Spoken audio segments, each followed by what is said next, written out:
Jaleel Kannamangalam Saudi അറേബ്യയിൽ നിന്ന്. ജലീൽ ഇപ്പോൾ പറഞ്ഞതുപോലെ വലിയൊരു ആശങ്കയിലേക്ക് പോവുകയാണ് കാര്യങ്ങൾ. ഇനിയും ആക്രമണം കടുപ്പിക്കുമെന്ന് ഇറാൻ പറയുന്നു. അതിനുശേഷമുള്ളവരുടെ ആക്രമണത്തിന്റെ വാർത്തകൾ കൂടി പുറത്തു വരുമ്പോൾ എന്താകും എന്നുള്ളൊരു ആശങ്ക, പ്രത്യേകിച്ച് മലയാളികൾക്കൊക്കെ എന്താണ് അവർക്ക് ഈ ഘട്ടത്തിൽ പറയാനുള്ളത്? ഇവിടെ പ്രധാനമന്ത്രി സംസാരിക്കും നേതാക്കളുമായി എന്നൊക്കെയുള്ള വാർത്തകൾ പുറത്തു വരുന്നുണ്ട്. പക്ഷേ അതിനൊന്നും സ്ഥിരീകരണമില്ല താനും.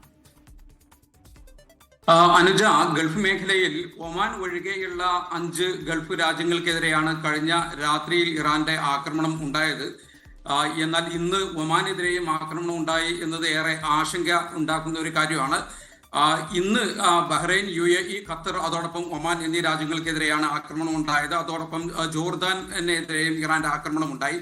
എന്നാൽ സൗദിക്കെതിരെയും കുവൈത്തിനെതിരെയും ഇന്നലെ രാത്രി നടന്ന ആദ്യഘട്ടത്തിലുണ്ടായിരുന്ന ആ ആക്രമണം മാത്രമാണ്. ഇന്ന് ആക്രമണമൊന്നും ഉണ്ടായിട്ടില്ല. സൗദിയെ സംബന്ധിച്ചിടത്തോളം സൗദി ശാന്തമാണ്. ജനജീവിതം സാധാരണ രീതിയിലാണ്. സൗദിയിലെ വിമാനത്താവളങ്ങൾ സാധാരണ രീതിയിൽ പ്രവർത്തിക്കുന്നുണ്ട്. സ്കൂളുകൾ പ്രവർത്തിക്കുന്നുണ്ട്. ഓഫീസുകൾ പ്രവർത്തിക്കുന്നുണ്ട്. ഷോപ്പിംഗ് കേന്ദ്രങ്ങൾ സാധാരണ രൂപത്തിൽ പ്രവർത്തിക്കുന്നുണ്ട്. അതോടൊപ്പം തന്നെ ഇന്നലെ രാത്രി സൗദി പ്രോ ലീഗിലെ ഫുട്ബോൾ മത്സരങ്ങൾ, റൊണാൾഡോ ഉൾപ്പെടെയുള്ള താരങ്ങളാണ് നേരുന്ന അൽ നസറിന്റെ കളികൾ ഇന്നലെ നടക്കുകയും ചെയ്തിരുന്നു. എന്നാൽ AFC ചാമ്പ്യൻസ് ലീഗിന്റെ മത്സരങ്ങൾ ഇത്തവണ നാളെയും മറ്റന്നാൾ തിങ്കൾ ചൊവ്വ ദിവസങ്ങളിൽ നടക്കേണ്ടിയിരുന്ന മത്സരങ്ങൾ മാറ്റിവെച്ചിട്ടുണ്ട്. സൗദി, UAE, ഖത്തർ എന്നീ രാജ്യങ്ങളിലെ ക്ലബ്ബുകളെയാണ് പ്രധാനമായിട്ടും ബാധിക്കുക. സൗദിയിലെ ഇന്ത്യക്കാരെ സംബന്ധിച്ചിടത്തോളം ഇന്ത്യൻ എംബസി ശക്തമായ ജാഗ്രതാ നിർദ്ദേശം ഇന്ത്യക്കാർക്ക് നൽകിയിട്ടുണ്ട്. ഔദ്യോഗിക സ്രോതസ്സിൽ നിന്നുള്ള വാർത്തകൾ മാത്രമേ വിശ്വസിക്കാവൂ എന്നും അതോടൊപ്പം തന്നെ അത്യാവശ്യ ഈ അധികൃതരുടെ എല്ലാ നിർദ്ദേശങ്ങളും, സുരക്ഷാ നിർദ്ദേശങ്ങളും പാലിക്കണമെന്നുള്ള കർശനമായ ഒരു നിർദ്ദേശം നൽകിയിട്ടുണ്ട്.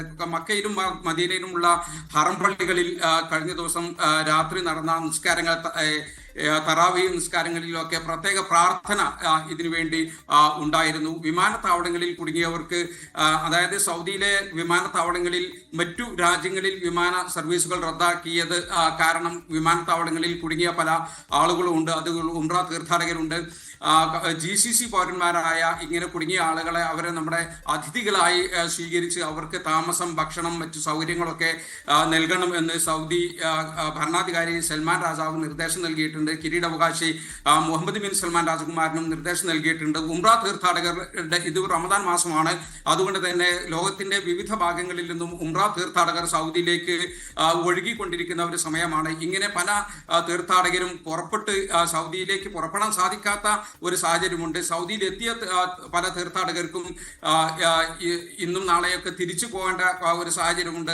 അത്തരം ആളുകളും ഇവിടെ സൗദിയിൽ കുടുങ്ങിക്കിടക്കുകയാണ്. ഇത്തരം ആളുകൾക്ക് എല്ലാ സംരക്ഷണവും സൗദി ഗവൺമെന്റ് നൽകും. അതോടൊപ്പം തന്നെ അവരുടെ വിസ കാലാവധി, ഉംറ വിസയുടെ കാലാവധി തീരുന്ന തീർത്ഥാടകരെ സംബന്ധിച്ചിടത്തോളം വിസ കാലാവധി നീട്ടിക്കൊടുക്കാനുള്ള ഒരു സാധ്യതയും കാണുന്നുണ്ട്. സൗദി എയർലൈൻസ് മറ്റു ഗൾഫ് നഗരങ്ങളിലേക്കുള്ള സർവീസുകൾ നിർത്തിവെച്ചിട്ടുണ്ട്. അത് മാർച്ച് 2 വരെ, നാളെ വരെയാണ് നിർത്തിവെച്ചിരിക്കുന്നത്. Amman, Kuwait, Abu Dhabi, Dubai, Doha, Bahrain എന്നീ നഗരങ്ങളിലേക്കുള്ള സർവീസുകൾ നാളെ വരെ നിർത്തിവെച്ചിട്ടുണ്ട്. സൗദി എയർലൈൻസിന് പുറമെ ഫ്ലൈനാസ്, ഫ്ലൈ അദീൽ തുടങ്ങിയ സൗദിയിലെ എയർലൈൻസുകളും ഇങ്ങനെ ഈ സർവീസുകൾ നിർത്തിവെച്ചിട്ടുണ്ട്. ഗൾഫിൽ ഇന്നലെ രാത്രി മുതൽ തന്നെ നയതന്ത്ര ചർച്ചകൾ പുരോഗമിക്കുകയാണ്. സൗദി കിരീടാവകാശി മുഹമ്മദ് ബിൻ സൽമാൻ രാജകുമാരൻ UAE, ബഹ്റൈൻ, ഖത്തർ, കുവൈത്ത്, അതോടൊപ്പം തന്നെ Oman, Syria, Morocco, Lebanon, Pakistan തുടങ്ങിയ രാഷ്ട്ര നേതാക്കളുമായൊക്കെ ഈ വിഷയം ചർച്ച ചെയ്തു.